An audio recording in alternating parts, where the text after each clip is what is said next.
Welcome to TV24 news. ముందుగా headlines చూద్దాం. పిఠాపురంలో 100 పడకల ఆసుపత్రి శంకుస్థాపన చేసిన డిప్యూటీ సీఎం పవన్. సొంత నియోజకవర్గంపై పవన్ కళ్యాణ్ దృష్టి. 30 పడకల ఆసుపత్రిని మరింత అప్గ్రేడ్. మోదీ చంద్రబాబు నాయకత్వంలో పిఠాపురంను మరింత అభివృద్ధి చేస్తామన్న పవన్.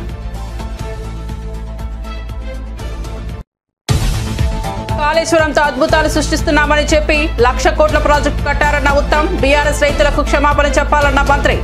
NDSA రిపోర్టుపై అధ్యయనం చేస్తామని వెల్లడి.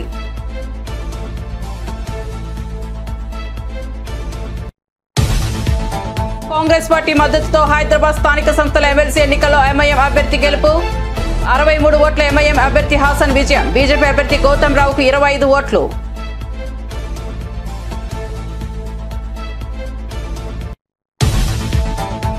లో ఉగ్రదాడికి నిరసనగా నల్ల రిబ్బన్లు ధరించి నమాజ్ చేసిన ఎంఐఎం చీఫ్ అసదుద్దీన్ ఓవైసీ. ఉగ్రవాదం ఇస్లాంలోనూ మానవత్వంలోనూ లేనిదని, అమాయకుల హత్యల్లోనూ ఏ రూపంలోనూ సమర్థించలేమని ఓవైసీ స్పష్టం.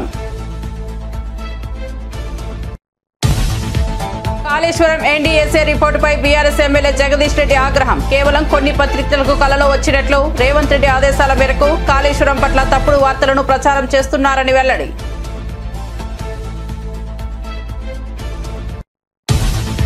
మార్కెట్లపై ఉగ్రదాడి ఎఫెక్ట్తో నష్టాల్లో ముగిసిన దేశీయ మార్కెట్లు. 588 పాయింట్లు కోల్పోయిన సెన్సెక్స్, 207 పాయింట్లు నష్టపోయిన నిఫ్టీ.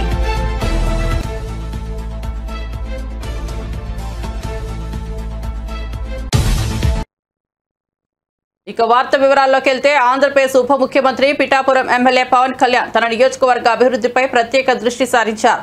ఇందులో భాగంగా పిఠాపురంలోని ప్రభుత్వ ఆసుపత్రిని 100 పడకల స్థాయికి పెంచుతూ చేపట్టిన నిర్మాణ పనులకు ఆయన శంకుస్థాపన చేశారు. ప్రస్తుతం 30 పడకలతో ఉన్న ఈ ఆసుపత్రిని అప్గ్రేడ్ చేయనున్నారు. ఈ శంకుస్థాపన కార్యక్రమానికి Pithapuram TDP incharge SVSN Varma కూడా హాజరయ్యారు. సందర్భంగా ఏర్పాటు చేసిన కార్యక్రమంలో పవన్ కళ్యాణ్ మాట్లాడుతూ, ప్రధాని నరేంద్ర మోదీ, ముఖ్యమంత్రి నారా చంద్రబాబు నాయుడు నాయకత్వంలో పిఠాపురం నియోజకవర్గాన్ని అభివృద్ధి పథంలో నడిపిస్తామని తెలిపారు. ప్రజలకే కాకుండా చుట్టుపక్కల 6 మండలాల ప్రజలకు కూడా చాలా మెరుగైన వైద్యం అందించడం జరుగుతుంది. ఇది గౌరవ ముఖ్యమంత్రి శ్రీ నారా చంద్రబాబు నాయుడు గారి సారథ్యంలో కూటమి మాటిస్తే ఎలా నిలబెట్టుకుంటుంది, ఉన్న ఆర్థిక ఇబ్బందులను తట్టుకొని మరీ ఈ రోజున ముందుకి ఈ హామీలు ముందుకు తీసుకెళ్తా ఉన్నాం. అలాగే గొల్లపూడి సభలో ఇచ్చిన హామీ నేడు ఉప్పాడ కొత్తపల్లి సామాన్య ప్రజలకు తక్కువ ఖర్చుతో వివాహాలు జరుపుకునేందుకు అవకాశం కల్పిస్తూ 2 కోట్ల అంచనా వ్యయంతో టీటీడీ కళ్యాణ మండపం నిర్మాణానికి శంకుస్థాపన చేయడం జరిగింది. నిర్మాణ పనులు వేగంగా పూర్తి చేసి ప్రజలు సేవలోకి తీసుకురావడం జరుగుతుంది. దాని చుట్టుపక్కల గ్రామాల్లోని గల సుమారు 10,000 కుటుంబాలకి చాలా తక్కువ రుసుముతో వివాహం చేసుకునే సౌకర్యం లభిస్తుంది. అలాగే ఎన్నికల ప్రచార సమయంలో ఇచ్చిన హామీ మేరకు గ్రామంలో 50 సంవత్సరాల చరిత్ర కలిగిన శ్రీ సీతారామస్వామి దేవాలయంలో ఈ మనకి హరికథ కాలక్షేపానికి కావచ్చు, లేదంటే మనకి ఏ విధంగా అయినా సరే వేద పట్టణానికి కావచ్చు, ఇలాంటికి సంబంధించిన మందిరాన్ని మరి రథశాల నిర్మాణానికి 48 లక్షల అంచనా వ్యయంతో శంకుస్థాపన కార్యక్రమం చేయడం జరిగింది. దీని ద్వారా దేవాలయానికి విచ్చేసే వేలాది మంది భక్తులకి ఆధునిక సౌకర్యాలు కూడా కల్పించడం జరుగుతుంది. గొల్లపూడి మండలంలోని సుమారు 225 సంవత్సరాల చరిత్ర కలిగిన సీతారామస్వామి దేవాలయంలో ప్రాకార మండప నిర్మాణానికి 1,32,00,000 అంచనా వ్యయంతో నిర్మాణ పనులకి శంకుస్థాపన చేయడం జరిగింది.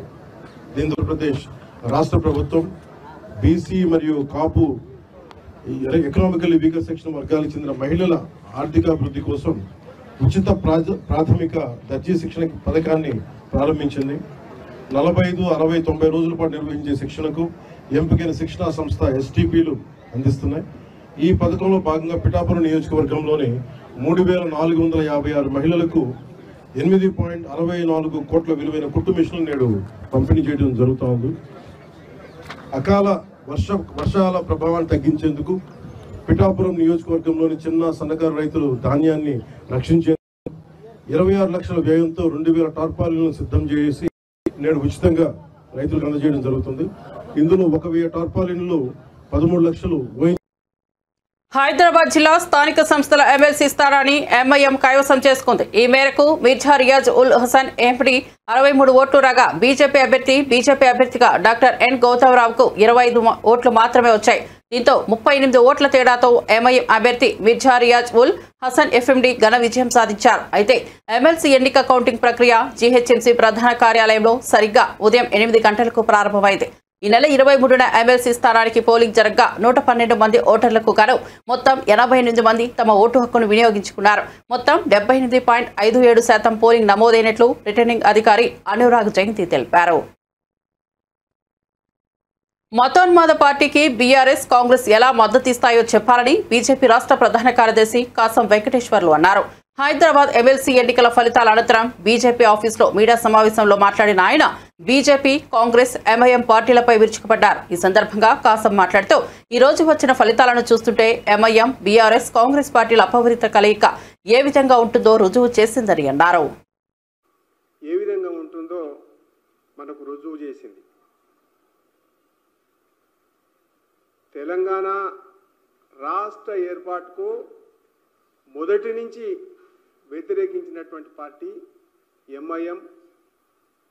హైదరాబాద్ అభివృద్ధిని ఎప్పటికప్పుడు కాకుండా చేస్తూ కనీసం పాత పట్టణానికి మెట్రో కూడా రాకుండా అడ్డుకున్నటువంటి పార్టీ ఎంఐఎం పార్టీ. ఉగ్రవాద తండాలకు అడ్డగా మార్చి హైదరాబాదులో ఉగ్రవాదులకు అండగా ఉంటున్నటువంటి పార్టీ ఎంఐఎం. ఎన్కౌంటర్లలో చనిపోయినటువంటి ఉగ్రవాదుల ఇండ్లలోకి పోయి శవాలకు నివాళులు అర్పించినటువంటి పార్టీ ఎంఐఎం నాయకులు. ఇటువంటి పార్టీకి ఏ ప్రాతిపదికన కాంగ్రెస్ పార్టీ ఎంఐఎం మద్దతు ఇచ్చిందనేటువంటి విషయం తెలంగాణ ప్రజలకు సమాధానం చెప్పాల్సినటువంటి అవసరం ఉంది. కాంగ్రెస్ పార్టీ అయితే నిజంగా అదొక పార్టీ అదొక అసలు జాతీయ పార్టీగా చెప్పుకునేటువంటి అర్హత ఉందా? ఒక దొంగల ముఠా లెక్క తయారైంది, దోపిడీ ముఠా అయిపోయింది. ఎందుకంటే కనీసం ఎంఐఎంకు మద్దతు ఇస్తున్నామని చెప్పేసి కూడా బాహాటంగా చెప్పుకోలేనటువంటి హీన స్థితికి మారిపోయింది ఒక జాతీయ పార్టీ. దీన్ని ఏ రకంగా అర్థం చేసుకోవాలో అర్థమవుతలేదు. ఈ రాష్ట్రంలో దరిద్రానికి అధికారంలో ఉన్నటువంటి కాంగ్రెస్ పార్టీ కానీ కనీసం ఎంఐఎంకు మద్దతు ఇస్తున్నామని చెప్పేసి ప్రకటన చేయకుండా దొంగచాటుగా ఓటేసినటువంటి పార్టీ కాంగ్రెస్ పార్టీ. ఇది ఒక పార్టీ. ఈ కాంగ్రెస్ 100 సంవత్సరాలు దాటిపోయిందాం అంటున్నారు. ఈ కాంగ్రెస్ పార్టీ బతుకు తెలియజేస్తా ఉంది ఎన్నిక. ఇంక మరొక పార్టీ బీఆర్ఎస్. ఆ పార్టీ ఎందుకు ఓటేయలేదో, ఎందుకు ఓటేయొద్దన్నదో అందరిని ఇంట్లో కూర్చోబెట్టుకొని కట్టడి చేసి అందరిని ఒక్కచోట ఆపుకొని ఇలా ఓటేయకుండా బంధించేటువంటి హీనస్థితికి టీఆర్ఎస్ పార్టీ, బీఆర్ఎస్ పార్టీ చేరింది. ఇంతకంటే దరిద్రం తెలంగాణకి ఇంకొకటి ఉండదు. తెలంగాణకు వ్యతిరేకంగా చేసినటువంటి పార్టీని, ఎంఐఎంని, మతోన్మాద పార్టీని ఏ రకంగా ఇండైరెక్ట్గా మద్దతు ఇచ్చిందో తెలంగాణ ప్రజలకు ఎంఐఎం సమాధానం చెప్పాల్సినటువంటి అవసరం ఉంది. అయితే ఇవాళ ఈ ఎన్నికల ద్వారా తెలంగాణకు పట్టినటువంటి దరిద్రం, శని ఈ 3 పార్టీలు అనేటువంటిది తెలంగాణ ప్రజలు తెలుసుకున్నారు.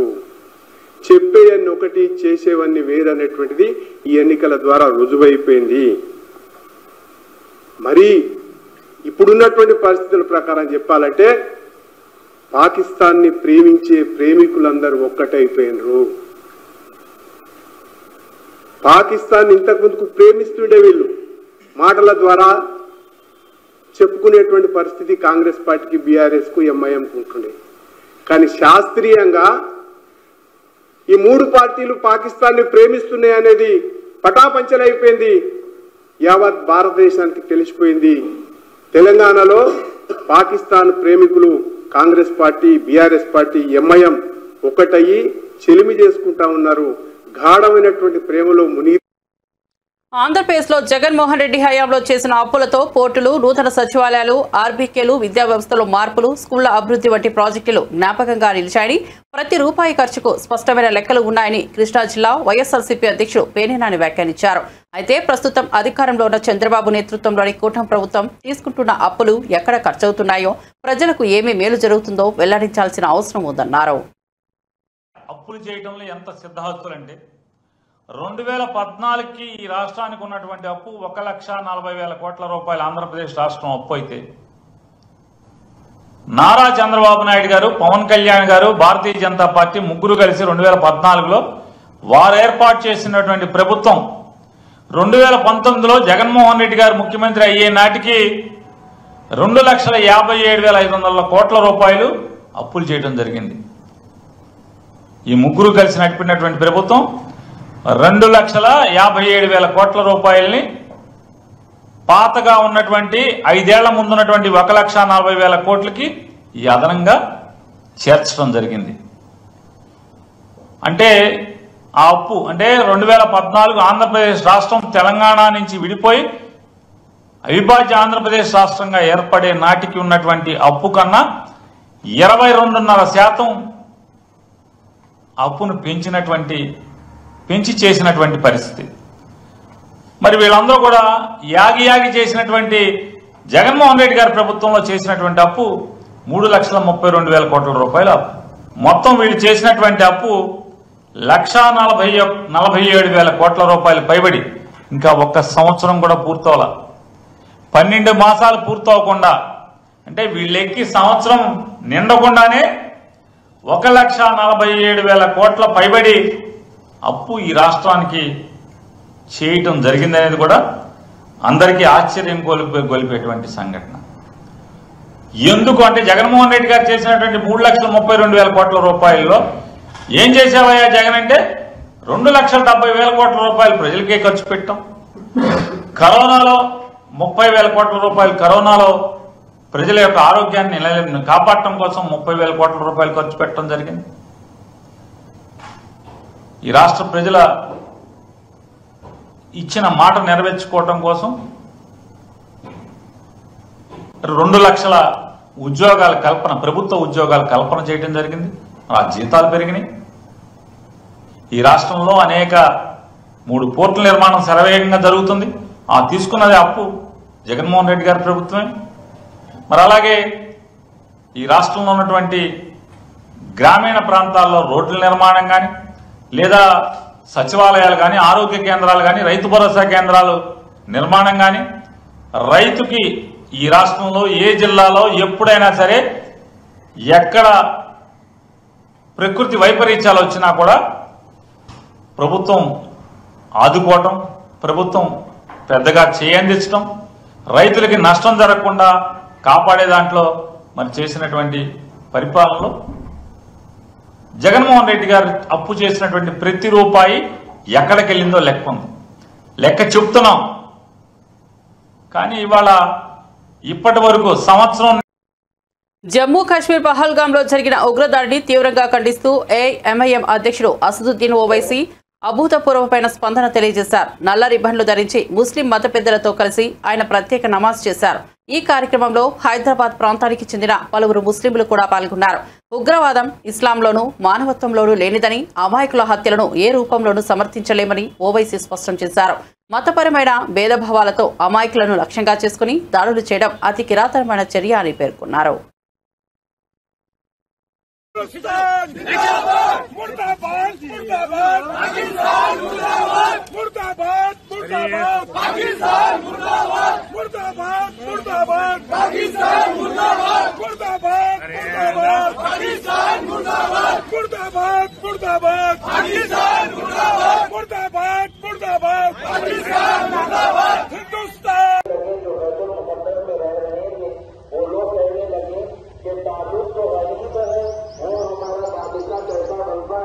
हम तो आज तक देखते आ रहे हैं कि जिसके पास माल है वो हुक्मरान बन सकता है, वो सरदार बन सकता है, लेकिन तालुक तो बहुत ज्यादा गरीब है, वो बादशाह कैसे बन सकता है। उसके बाद अल्लाह ताला ने वक्त के अपने नबी के अंदर भी जिन सिफात को बयान फरमाया सबसे ज्यादा अहमियत जिसको दी वो इल्म को दी गई, इल्म को दी है। उसके बाद अल्लाह रब्बुल इज्जत इरशाद फरमा रहे हैं कि इन्नल्लाह इस्तफ़ाहु अलैकुम व ज़ादहु बस्ताह बिल-इल्मि वल जिस्म वल्लाहु यु'ती मुल्कहु मन यशा वल्लाहु वासि'उन अलीम। इन आयत में इरशाद फरमा रहे हैं कि बेशक अल्लाह का और वहाँ के लोगों से कहा कि अल्लाह ताला ने शमों की जालूत की बादशाहत को हटा दिया और तालूत को तुम बना दी गई। जिस तरह 24 रात को तमाम सितारों पर फजीलत होती है, इसी तरह एक आलिम को कई हजार आलिमों पर फजीलत हासिल है। तो मोहतरम बुजुर्गों को బీఆర్ఎస్ రద్దతోత్సవ సభకు ప్రజల్లో విశేష స్పందన కనిపిస్తోందని మాజీ మంత్రి ఎమ్మెల్యే జగదీష్ రెడ్డి అన్నారు. ఈ సభను కేవలం పార్టీ సమావేశంగా కాకుండా ప్రజలు తమ సొంత సభగా భావిస్తున్నారని, దీనికి ఇప్పటి వరకు ఎలాంటి రాజకీయ సభకు లభించలేదని చెప్పారు. కాంగ్రెస్ ప్రభుత్వం అన్ని వర్గాలను మోసం చేయడంలో వారి వ్యతిరేకంగా ప్రజలు స్వచ్ఛందంగా ఈ సభలో పాల్గొనడానికి తహతహలాడుతున్నారని పేర్కొన్నారు. ప్రతి తెలంగాణ బిడ్డలో ఈ సభలో భాగం కావాలని ఆత్మీయత, ఆశాభావం కనపడుతోందని తెలిపారు.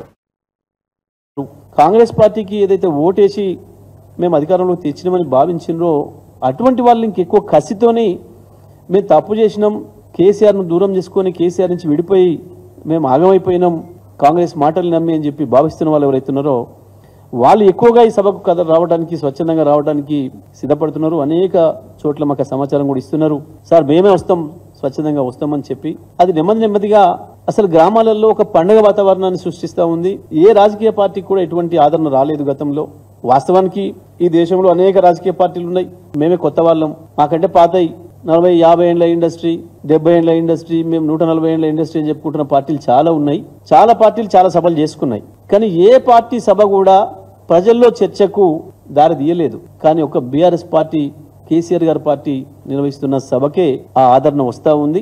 గత చరిత్ర చూసుకున్నప్పుడు కూడా మేం పెట్టిన సభలే ఇప్పటి వరకు భారతదేశంలో రికార్డుగా ఉన్నాయి. మేము పెట్టిన సభని ఇంకొక సభ ఇంకోటి రికార్డు బ్రేక్ చేసుకుంది మేమే చేసుకున్నాం తప్ప ఇంకెవరితో కూడా కాలేదు. ప్రజల యొక్క స్వచ్ఛంద భాగస్వామ్యం, బీఆర్ఎస్ పార్టీకి గులాబీ జెండాకు ఆ రకమైన ఆదరణ ఉంది. గతంలో సభ్యత్వ నమోదు సందర్భంలో చూసినప్పుడు కూడా మా పార్టీ సభ్యత్వం కావాలని చెప్పి ప్రజలు వచ్చి ఇళ్లలో అడిగి, గులాబీ జెండా కప్పుకున్న వాళ్ళు కనబడితే అడిగి నాకు సభ్యత్వం కావాలని చెప్పి తీసుకున్న సందర్భాన్ని చూసినాం. రోడ్డు పైన బెంచి కుర్చేసుకొని కూర్చుంటే సీరియల్లో నిలబడి సినిమా టికెట్లకు వచ్చినట్టుగా నిలబడి సభ్యత్వం తీసుకున్న సందర్భం కూడా ఒక టీఆర్ఎస్ పార్టీకే సొంతం. మరి ఆ పద్ధతుల్లో ప్రజల్లో ఆదరణ వస్తుంది. ఇవాళ చర్చ, గ్రామాలలో చర్చ బ్రహ్మాండంగా జరుగుతూ ఉంది. ప్రజలు కూడా 4-5 రోజుల ముందు నుంచే ప్రారంభమైన, ప్రత్యేకించి ఏ రైతాంగం అయితే కాంగ్రెస్ పార్టీ చేతిలో ఘోరంగా దెబ్బతిన్నదో, మోసపోయిందో, ఈ ప్రభుత్వం చేతితోని మోసానికి గురైతుందో ఆ రైతాంగం ఇవాళ ఇంకెక్కువ కసిగా ఉన్నారు. కేసీఆర్ కనపడాలి, పోయి ఆ ఎలకతుర్తి మట్టిని ముట్టుకోవాలి, మేము చేసిన పొరపాటును సరి చేసుకోవడానికి ఒక మార్గం అని చెప్పి భావిస్తూ ఉన్నారు. అందుకే ఇవాళ ఎడ్ల బండ్లతోని 4 రోజుల క్రితమే ప్రారంభమై వాళ్ళు ఎటువంటి ఇబ్బందులు వచ్చినా తట్టుకొని బ్రహ్మాండంగా ముందుకు పోతా ఉన్నారు. ఎట్టి పరిస్థితుల్లో సభ ప్రాంగణాన్ని చేరుకొని తీరాలి అని చెప్పి పట్టుదల కనబడతా ఉంది. దారంటే కూడా రైతాంగం, ప్రజలు, మహిళలు పెద్ద ఎత్తున స్వాగతిస్తూ ఉన్నారు. అదే కాకుండా చాలా చోట్ల నుంచి కూడా ఇవాళ పాదయాత్రలతో బయలుదేరిండ్రు, సైకిల్ ర్యాలీల ద్వారా బయలుదేరిండ్రు, ఇంకా అనేక రకాల పద్ధతుల్లో ప్రజలు వస్తూ ఉన్నారు. దూర ప్రాంతాల నుంచి కూడా కొంతమంది మోటార్ సైకిళ్ల మీద, కొంతమంది మేము ఆటోలకు కూడా తీసుకొని వస్తామని చెప్పి బయలుదేరుతూ ఉన్నారు స్వచ్ఛందంగా. ఈ సభలో మేము పాల్గొనాలి, మేము భాగస్వాములకు కావాలి అన్న భావన, ఆ ప్రేమ, ఉత్సాహం ప్రజల్లో కనబడుతుంది పెద్ద ఎత్తున. తెలంగాణ వ్యాప్తంగా ప్రతి గ్రామంలో ఈ జిల్లా ఆ జిల్లా తేడా లేదు, ఈ తాలూకా ఆ తాలూకా లేదు, ప్రతి చోటు నుంచి కూడా. కాళేశ్వరం ప్రాజెక్టు నిర్మాణానికి సంబంధించిన తప్పిదాలపై బీఆర్ఎస్ నేతలు సిగ్గుపడాలని నీటిపారుదల శాఖ మంత్రి ఉత్తమ్ కుమార్ రెడ్డి తీవ్రంగా మండిపడ్డారు. 1,00,000 కోట్లు ఖర్చు చేసి ప్రజలను తాకట్టు పెట్టి నిర్మించిన ప్రాజెక్టు ఇప్పుడు దేశ స్థాయిలో అపచారం అయిందని విమర్శించారు. ఎన్డీఎస్ఏ నివేదికను బేఖాతరు చేస్తూ బీఆర్ఎస్ నేతలు ఇష్టం వచ్చినట్లు మాట్లాడడం బాధాకరమన్నారు. ప్రజాధనాన్ని దుర్వినియోగం చేసినందుకు బీఆర్ఎస్ పార్టీ ప్రజల నుంచి క్షమాపణలు చెప్పాల్సిన అవసరం ఉందని ఆయన స్పష్టం చేశారు. Poor quality construction, poor design, poor O and M చాలా స్పష్టంగా ఒక జాతీయ dams and barrages expert committee వారు సుదీర్ఘంగా పరిశీలించి నివేదికిస్తే సిగ్గుపడాలి. తెలంగాణ రాష్ట్ర ప్రజలందరికీ క్షమాపణ చెప్పాలి. ఇది మీరందరూ మీడియా మిత్రులు, మీరు కూడా మేము చెప్పేది కాదు, మీరు అర్థం చేసుకోవాలి. ఆ ప్రాజెక్టు డిజైన్ చేసింది ఎవరు? గత బీఆర్ఎస్ ప్రభుత్వం. ప్రాజెక్ట్ కట్టింది ఎవరు? గత బీఆర్ఎస్ ప్రభుత్వం. ఎట్లా కట్టిండ్రు? మనందరినీ తాకట్టు పెట్టి అప్పులు తీసుకొచ్చి. కూలింది ఎప్పుడు? వాళ్ళ హయాంలోనే కూలింది. అప్పటి నుంచి నిరుపయోగంగా ఉంది. మీ హయాంలో కట్టిండ్రు, మీ హయాంలో కూలిపోయింది. ఇంకా ఎవరినో మీరు మాటలంటే ఇంతకంటే నిస్సిగ్గుగా మాట్లాడడం మరొకటి ఉండదని చెప్పని చేస్తున్నారు. మీరు ఒక విషయం అర్థం చేసుకోండి. వాళ్ళు ఏమన్నారు? ఎంత ప్రొపగాండా కోసం వాడుకున్నారంటే మీరు అర్థం చేసుకోవాలి. మేడిగడ్డ, సుందిల్లా, అన్నారం బ్యారేజీలు నిరుపయోగంగా ఉన్న ఈ సంవత్సరంలో వానాకాలంలో భారతదేశంలో రికార్డు వరి పంట పండింది. ఆ 3 బ్యారేజెస్ నిరుపయోగంగా ఉండి కూలిపోయి ఉన్న పరిస్థితుల్లో, అదేవిధంగా మళ్ళీ యాసంగిలో కూడా రికార్డు వరి పంట పండింది. 2 పంటలు కలిపి సుమారు 280 లక్షల మెట్రిక్ టన్నుల వరి పంట పండింది. ఆ బ్యారేజీలు కూలిపోయి ఉండగా, నిరుపయోగం ఉండగా పూర్తిగా బీఆర్ఎస్ పార్టీ అబద్ధాల మీద, ఒక తప్పుడు ప్రచారం మీద ముందుకు పోదామంటే అది కుదరదని చెప్పి మనం చేస్తున్నాం. ఇది NDSA report is a complete indictment of the earlier government. ఈ ప్రాజెక్టు డిజైన్ చేసిన వాళ్ళు, ఎవరైతే ఈ ప్రాజెక్టు నిర్మాణం చేయించిన వాళ్ళు, పహల్గామ్ లో జరిగిన ఉగ్రదాడిపై ఆంధ్రప్రదేశ్ కాంగ్రెస్ చీఫ్ వైఎస్ షర్మిల తీవ్రంగా స్పందించారు. ఇది దేశంపై జరిగిన క్రూరదాడిగా పేర్కొంటూ ఓవైపు అమాయక పర్యాటకులు ప్రాణాలు కోల్పోతుంటే సైన్యం ఎందుకు తక్షణమే స్పందించలేకపోయిందని ప్రశ్నించారు. ఈ దాడి ముమ్మాటికి కేంద్ర భద్రతా వ్యవస్థ వైఫల్యాన్ని చేస్తోందని వ్యాఖ్యానించారు. కేంద్ర ప్రభుత్వం ఇంటెలిజెన్స్ విభాగాన్ని దేశ శత్రువుల కన్నా రాజకీయ ప్రత్యర్థులపై దృష్టి పెట్టేలా మారుస్తోందని ఆరోపించారు. ఉగ్రవాదులపై కఠిన చర్యలు తీసుకోవాల్సిన అవసరం ఉందని షర్మిల హితవు పలికారు.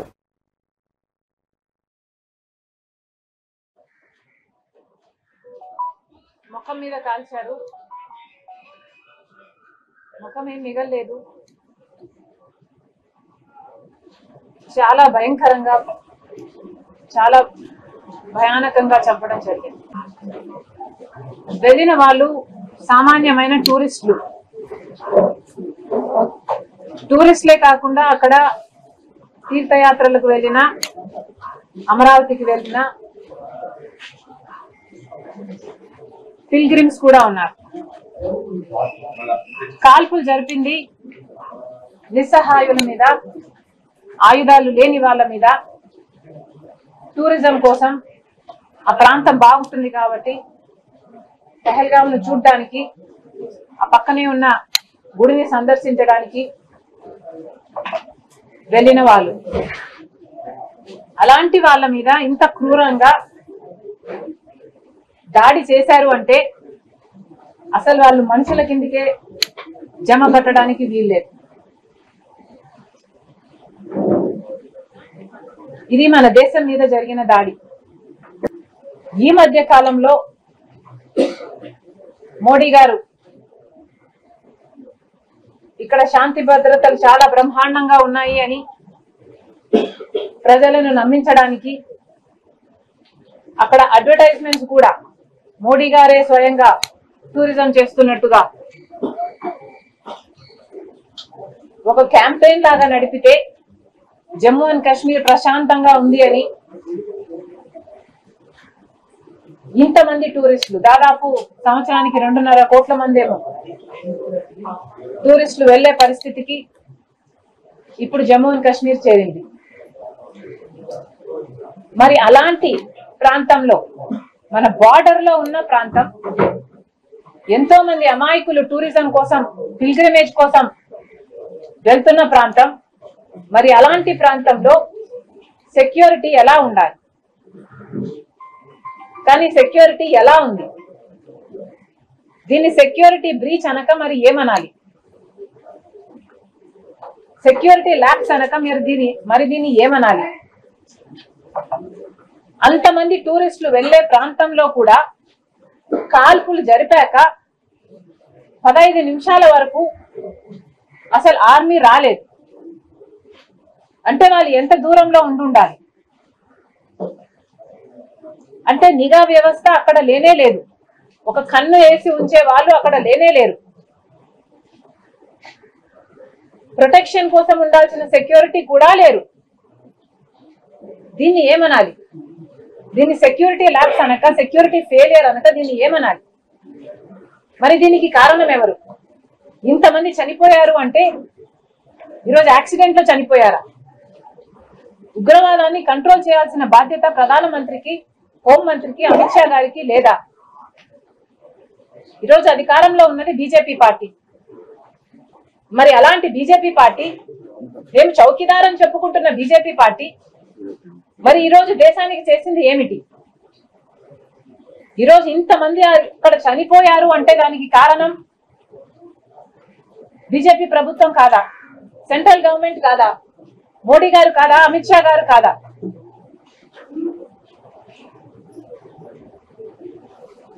మోరల్ రెస్పాన్సిబిలిటీ వహించి ఈరోజు మోడీ, అమిత్ షా గారు రాజీనామాలు చేయాలని, రిజిగ్నేషన్ ఇవ్వాలని మేము దేశీయ స్టాక్ మార్కెట్లు భారీ నష్టాల్లో ముగిశాయి. పహల్గామ్ ఉగ్రదాడి మన మార్కెట్ పై ప్రభావాన్ని చూపింది. ట్రేడింగ్ ముగిసే సమయానికి సెన్సెక్స్ 588 పాయింట్లు కోల్పోయి 79,212 పడిపోయింది. నిఫ్టీ 207 పాయింట్లు దిగజారి 24,039 వద్ద స్థిరపడింది. అమెరికా డాలర్తో పోలిస్తే రూపాయి మారకం విలువ 17 పైసలు క్షీణించి 85.44గా కొనసాగుతోంది. కాళేశ్వరం ఎత్తిపోతల పథకంలో భాగంగా నిర్మించిన మేడిగడ్డ, అన్నారం, సుందిళ్ల బ్యారేజీల్లో అనేక లోపాలు ఉన్నాయని ఎన్డీఎస్ఏ ఇచ్చిన తుది నివేదికపై బీఆర్ఎస్ వర్కింగ్ ప్రెసిడెంట్ కేటీఆర్ సంచలన ఆరోపణలు చేశారు. అది రిపోర్ట్ కాదని, అది ఎన్డీఏ రిపోర్ట్ అని విమర్శించారు. బీజేపీ, కాంగ్రెస్ పార్టీ నేతలు కలిపి రాసిన నివేదిక అన్నారు. మేడిగడ్డను చూడకుండానే, అక్కడ ఎలాంటి పరీక్షలు నిర్వహించకుండానే ఎన్డీఎస్ఏ రిపోర్ట్ వచ్చిందన్నారు. బులెటిన్ ముగించే ముందు హెడ్లైన్స్ మరోసారి చూద్దాం.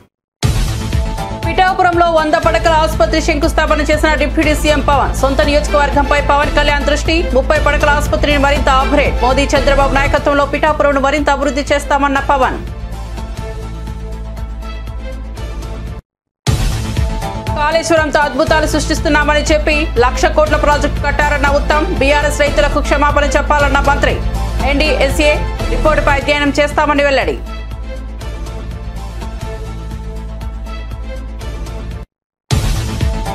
కాంగ్రెస్ పార్టీ మద్దతుతో హైదరాబాద్ స్థానిక సంస్థల ఎమ్మెల్సీ ఎన్నికల్లో ఎంఐఎం అభ్యర్థి గెలుపు. 63 ఓట్ల ఎంఐఎం అభ్యర్థి హాసన్ విజయం. బీజేపీ అభ్యర్థి గౌతమ్ రావుకు 25 ఓట్లు.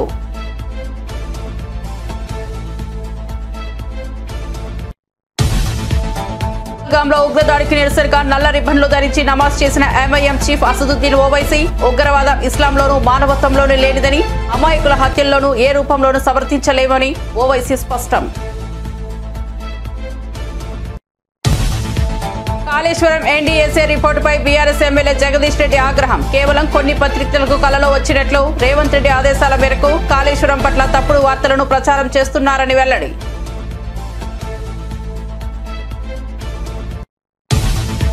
మార్కెట్లపై ఉగ్రదాడి ఎఫెక్ట్తో నష్టాల్లో ముగిసిన దేశీయ మార్కెట్లు. 588 పాయింట్లు కోల్పోయిన సెన్సెక్స్, 207 పాయింట్లు నష్టపోయిన నిఫ్టీ.